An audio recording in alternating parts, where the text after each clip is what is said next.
বন্ধুগণ, আমরা ভারতের গণতান্ত্রিক যুব ফেডারেশন ডিওয়াইএফআই এই ঐতিহ্যশালী সংগঠন ডিওয়াইএফআই এর 20তম রাজ্য সম্মেলন অনুষ্ঠিত হচ্ছে মুর্শিদাবাদ জেলার বহরমপুর শহরে। এই 20তম সম্মেলন নির্দিষ্ট কিছু দাবির ভিত্তিতে আমরা বহরমপুরে গোটা যুব সমাজকে একত্রিত করতে চাইছি। আমাদের মূল দাবি হলো সব হাতে কাজ, সব পেটে ভাত চাই, সকলের জন্য শিক্ষা, শিক্ষার সাথে কাজ চাই, প্রত্যেকে শিক্ষা শেষে যেন সরকারি চাকরি পায় সে ব্যবস্থা সুনিশ্চিত করতে হবে। কিন্তু আমরা দেখছি টাকার বিনিময়ে এ রাজ্যের সরকার প্রতিদিন মেধার বদলে গাধার চাকরি দিচ্ছে, আর কোর্টে গিয়ে সেই চাকরি বাতিল হয়ে যাচ্ছে।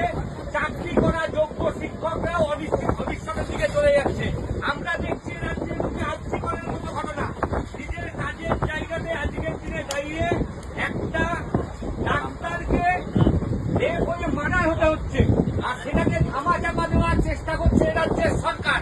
তার বিরুদ্ধে দাঁড়িয়ে আমরা বলছি যে রাজ্যের মুখ্যমন্ত্রী একজন মহিলা, সেই মহিলা মুখ্যমন্ত্রীকে এ রাজ্যের বুকে প্রত্যেকটা নারীর নিরাপত্তাকে সুনিশ্চিত করতে হবে।